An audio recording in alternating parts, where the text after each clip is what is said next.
Other than the family of the Harmony, it's hard to imagine any other power in the universe that could sustain a building of such magnitude. The family itself is a huge, perfect building. Like a living idol. Each member of the family sees themselves as a piece of the divine puzzle, revolving around a singular core and a shared ideal. Under their command, they loyally fulfill their roles, offering themselves while also receiving sustenance in return. Interesting analogy. Perhaps that's why Penacony's beautiful dream has persisted for so long. But the human body has its limits, and so does the divine's. That doesn't sound like the kind of comment a Galaxy Ranger would make.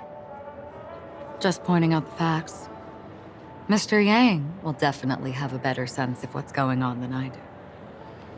Why do you say that, Miss Acheron? The beautiful dream is crumbling. But not because of a particular eon, a particular faction, or a particular visitor. Its collapse stems from a certain inevitability of human nature. The family refuses to acknowledge this, and it has ultimately backfired and become a catalyst.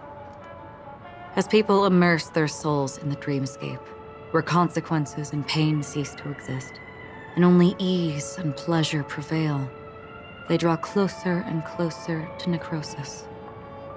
Regardless of the perceived bliss, death looms as the inevitable conclusion. Also, this necrosis will diffuse and spread. One piece of the puzzle's mutation will eventually cause the entire building to shake, break, and crumble. In the end, the dreams that people built in the name of freedom became the cage that imprisoned them. I'm sure you've gained a lot from this trip, Miss Acheron. Are you willing to share your findings with me? Of course. That's if I remember.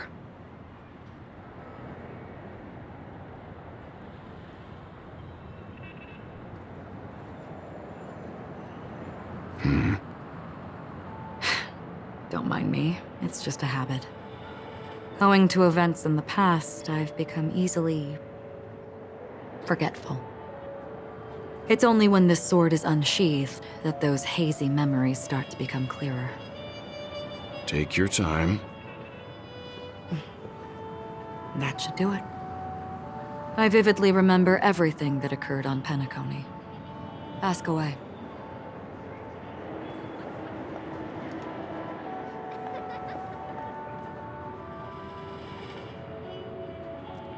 The moment of daybreak. I've heard that's where the Dawn Factory, which processes the foundation of the dreamscape, is located. Behind the dreamscape's song and dance stand many imagination factories. Workers create all kinds of whimsical works day in and day out in their dreams. Then they return to reality and sleep on a narrow bed in a room. A far cry from luxury. They say it will suffice.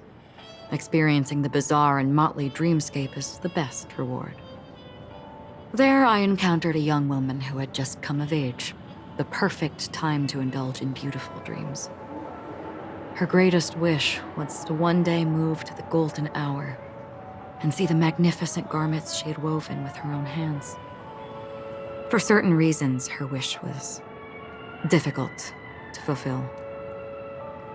But I managed to bring her a garment. Gilded Hour. It's said to be Penacony's currency center.